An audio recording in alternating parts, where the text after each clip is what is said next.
Plate form بناتے ہیں جس سے لوگوں کی ڈیولپ ہو, جس میں لوگوں کی چیریٹی ہو سکے. تو اس کے بعد انہوں نے کہا کہ جتنا نقصان سیکنڈ ورلڈ وار میں ہوا ہے اس کے بعد ہم ایک باقاعدہ طور پر انسانوں کی اسی وقت سے کام انہوں نے شروع کر دیا تھا, لیکن پریکٹیکلی طور پر ہمیں یہ کام اس وقت نظر آیا. خوراک وغیرہ مہیا کرتے تھے اور کمبل اور دیگر اشیاء اور میڈیسن کے کی مدد کرتے تھے. ہمیں یہ پروگرام شروع ہوا کیتھولک چرچ میں کہ ایک ایسا ٹریننگ پروگرام جو ساتھ کمیونٹی جو کرسچن کمیونٹی ہے اور اس کے کی طرف بڑھ سکیں. تو ہمارے ان دونوں کیئر سے خیال سے ان کا نچوڑ جو ہے منبع آفس جو ہے جو پیار کا کانسیپٹ ہے, محبت کا کانسیپٹ ہے, یہ پلیٹ فارم پاکستان میں وجود میں آیا. اور یہ اس جو ہے ہماری جو امبریلا بیٹی کاٹن کے حوالے سے بات چیت کر رہے ہیں. جہاں پہ بھی کسان ہیں کسانوں کو مختلف طرح کی اسسٹنس فراہم کی جاتی ہیں. ہسٹری میں بات کروں گا کہ بیٹی جو ہے یہ ایک بیکٹیریا کا نام ہے جو زمین میں پایا جاتا ہے اور اس کی خاصیت یہ ہے کہ یہ اپنے اندر ایک جراثیمی زہر رکھتا ہے جو انسانوں میں عام طور پہ فوڈ پوائزننگ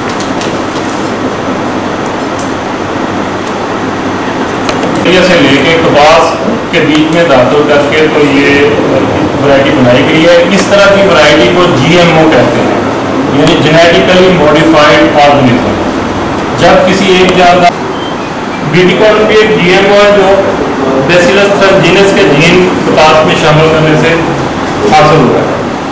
1901 میں پہلی بار اس بیکٹیریا کا پتہ چلا کہ یہ آٹے کی سنڈیوں کے لیے موت کا باعث بن جائے.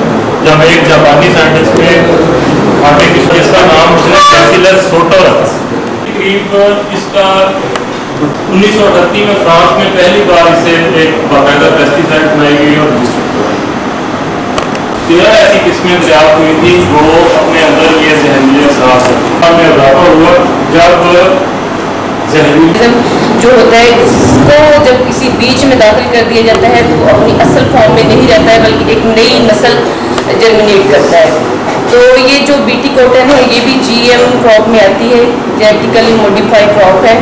اور اس کے علاوہ دوسری بہت ساری کراپ ہیں جن کو جینیٹیکلی موڈیفائی کیا گیا ہے. آج ہم اس پہ بیٹی کاٹن کے اثرات کی بات کر رہے ہیں تو میں تھوڑا سا پیچھے آپ کا سامنا کرنا پڑ رہا ہے. پاکستان کو اگر ہم دیکھیں تو ہماری 70 سے 80% جو آبادی ہے اس کا انحصار جو ہے زراعت پہ ہے. ہم کہتے ہیں کہ ہماری جو اکانومی ہے اس کی ریڑھ کی ہڈی زراعت ہے. اگر ہماری ملک سے یا ہماری معاشیت سے اس کو نکال دیا جائے تو بس کچھ بھی نہیں بچے گا. ٹیکسٹائل میں ہم جانتے ہیں کہ ہمارا کتنا انویسٹمنٹ ہے, یہ کتنی ہماری وہاں سے پروڈکشن ہے. تو جب ملٹی نیشنل کمپنی سبز انقلاب لے کے ایک تھی, آپ سب جانتے ہیں کہ 60 اور 70 کے شروع میں انہوں نے یہ نعرہ لگایا تھا کہ ہم اس جو دنیا میں بڑھتی ہوئی بھوک ہے اس کو ختم کریں گے. ہم نے دیکھا کہ سبز انقلاب میں کھادیں, اسپرے اور بہت سارے کیمیکل زہر متعارف کروائی گئی جنہوں نے ہماری زندگی پہ اچھا اثر نہیں ڈالا. ہماری صحت ویسی نہیں رہی جیسے چلتے رہے گی. تو یہ میں تمام دوستوں کو کہنا چاہتا ہوں جتنے بھی صحافی دوست یہاں بیٹھے ہوئے ہیں کہ ہم نے اپنی کمپین کا آغاز اس طرح سے کیا ہے اور یہ آپ کی پہلی کانفرنس ہے ہماری. تو یہ اس کی سیزن ابھی چلتی رہے گی. بہاڑی لیا جو پتھر اس میں بھی پورا جو کام مظفر کا تمام پورا ایریا ہے کاٹن بیگ کو اس پہ کام کریں گے.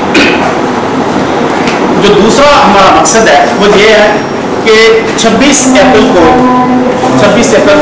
وزارت بات ہوئی جیسے کہ یہ ایک بیکٹیریا ہے جو زمین میں ہوتا ہے, جو زمین میں بیکٹیریا ہوتا ہے اس کے جیز لے کر سیڈ کے اندر ڈالا ہے, جینیٹیکلی جینیاتی طور پر اس پر ڈالا ہے. وہ کیسے ڈالنا ہے اور کون سا چیز ڈالنا ہے پھر ہم ڈالتے تھے.